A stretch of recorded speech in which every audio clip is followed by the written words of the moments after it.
Bonjour à tous, je me présente, je suis Nan Sadi, je suis conteur. Aujourd'hui, je vais vous présenter une histoire que j'ai écrite. L'histoire d'un homme quelque peu paranoïaque. Le titre est à ne pas lire pour rester seul. Bonjour, je me prénomme Marmito Marma, et mes amis m'appellent Patrick. J'ai 34 ans depuis environ 2 mois, et je perds mes cheveux. J'ai une femme nommée Rita. Nous sommes mariés depuis environ 3 jours. J'écris aujourd'hui car je m'inquiète. En effet, cela fait plus de 5 minutes que ma femme est partie au marché, qui se trouve à environ 10 kilomètres de notre maison. Et elle n'est toujours pas rentrée. Je suis totalement inquiet. Il lui est peut-être arrivé quelque chose. Peut-être s'est-elle fait écraser. Peut-être a-t-elle jeté sa voiture du haut d'un pont. Peut-être s'est-elle étouffée avec un chocolat empoisonné qu'elle aurait acheté la veille à un marchand psychopathe. Bref, je suis totalement paniqué. Je me prépare à aller la chercher. J'arrête d'écrire pour le moment. Voilà, je suis rentré. Il s'est passé d'effroyables choses. Je suis sorti de la maison, tout paniqué. J'ai bien sûr emporté avec moi mon fusil. On ne sait jamais qui ou quoi c'était au dehors. Bien sûr, ma femme a pris la seule voiture que nous possédons. J'ai donc complété le vélo rouge de sa sœur de 33 ans. Elle vient de sortir de l'hôpital psychiatrique et nous l'hébergeons chez nous. Ma femme et moi l'avons attachée dans le grenier et nous le laissons d'animaux qui s'égarent dans notre propriété. Le vélo est un moyen rapide et efficace d'arriver à destination quand on n'a pas de voiture. Arrivant en sueur au marché, j'ai failli écraser un groupe de personnes. Ils me regardaient d'un air louche. Sentant le danger, je leur ai lancé le vélo. Celui-ci atteignit une femme enceinte. Elle est morte sur le coup. Comme on dit, une pierre, deux coups. Les autres personnes criaient. Je ne pouvais pas toutes les abattre sans lui. Dans un élan de panique, j'ai pris mes jambes à mon cou et je me suis enfui dans le marché. Au milieu de gens à peu près normaux, les psychopathes ne pouvaient pas me prendre. C'est alors que je l'aperçus. Rita, rayonnante, un peu trop même, et je pensais.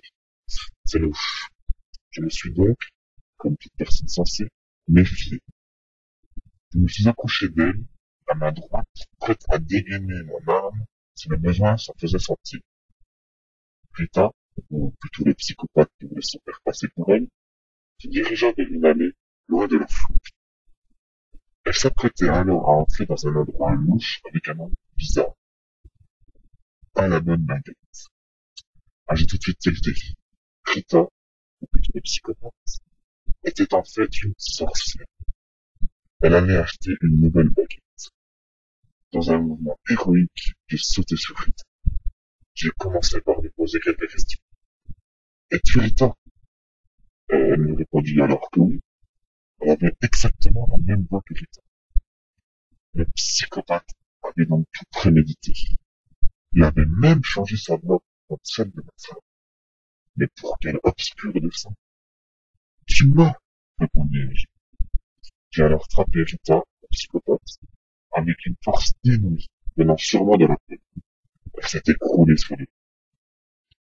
Elle portait avec elle un gros sac qui contenait plein de tomates, navets, salades.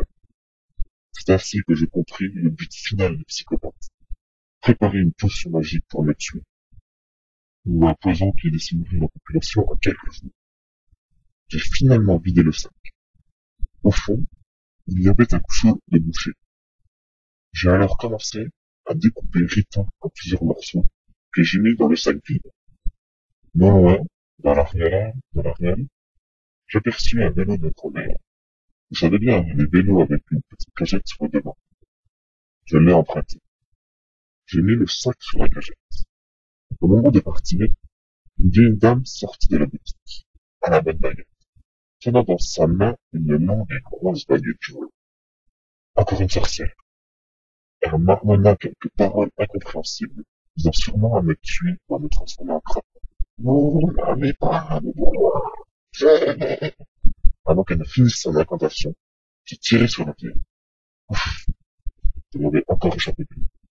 J'ai découpé la grammaire et ai mis les morceaux dans mon sac, désormais plein. Je suis rentré chez moi. Ma femme n'y était pas. Et d'ailleurs, au moment où je vous écris, elle n'est toujours pas rentrée. J'ai bien sûr donné le contenu du sac à la sœur de Rita, qui se précipita dessus et l'engloutit en quelques secondes. J'ai certes déjoué un plan machiavélique, mais il faut encore que je trouve ma femme. Je retourne tout de suite chercher ma femme. Je ne sais pas trop par où commencer. Je pense que je vais entrer dans le magasin de baguettes. Attendez-moi, je reviens tout de suite. Voilà, je suis rentré chez moi. Je vais tout vous raconter en détail. Pour commencer, hélas, je n'ai pas retrouvé ma femme. Je suis donc parti à la boutique de baguettes.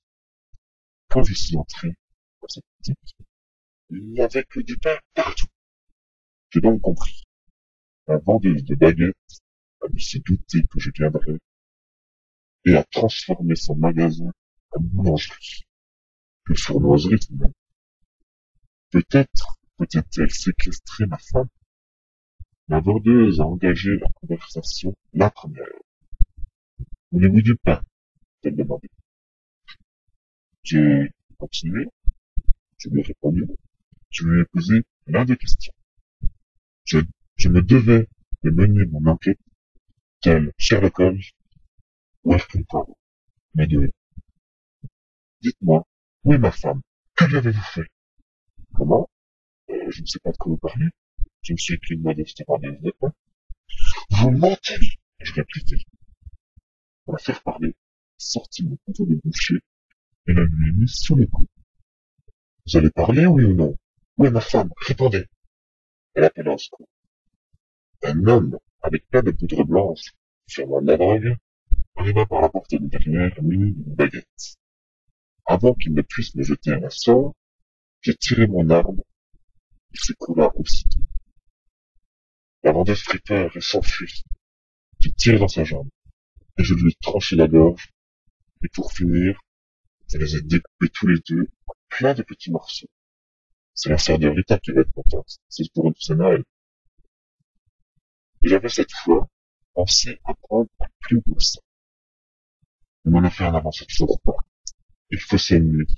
Je suis rentré. Bon, maintenant je m'apprête à partir dans la boîte de nuit préférée de Rita. Elle est peut-être allée là-bas. Je vous raconte une nouvelle fois mon histoire en détail. Si je ne retrouve pas Rita, je suis bon pour me retaper mythique opportunité. Ah, me voilà rentré. Que je vous raconte. Arrivé dans la boîte de nuit, je me suis mis à hurler très fort le nom de Rita. J'ai demandé à tout le monde une photo d'elle si personne ne l'avait vue. Apparemment, des hommes très musclés sont arrivés et m'ont embarqué. Ils m'ont emmené devant le patron. Ils ne me voyaient pas. Ils ne voyaient que le dessus de son siège. Quand soudain, il retourna à son siège, lentement, laissant apparaître de plus en plus son visage et son corps. Il me manquait un œil et une main, la droite, qui avait été remplacée par une main robot. Il avait l'air sournois et vil. Il caressait son chat, lent, sadique. Bonjour, monsieur Marmot. Je vous attendais. Je vois que vous êtes ici. Vous ne vous êtes pas laissé piéger. La femme enceinte, le groupe qui était avec elle, le sosie de votre femme, la boutique de baguettes avec la vendeuse et le psychopathe. Vous avez même deviné où je me cachais. Excellent. Mais votre voyage s'arrête ici. J'ai votre femme en otage. Elle est en ce moment au-dessus d'un feu. Et vous allez la rejoindre. Je vais vous faire rôtir. Et vous serez moi. Sur ces mots, qui lui mit un petit rire savoury. Je me retrouvais maintenant dans une cage en bois au-dessus d'un feu. Ce feu commençait à consumer la cage, de plus en plus, jusqu'à nous atteindre maintenant. Puis, je me suis réveillé en sursaut, à ce moment-là, dans mon lit, avec ma femme à côté. J'ai regardé l'heure, 9 heures. Le jour 25 décembre 2010. J'ai sauté de joie. Ce n'était qu'un rêve. J'ai regardé ma femme qui dormait.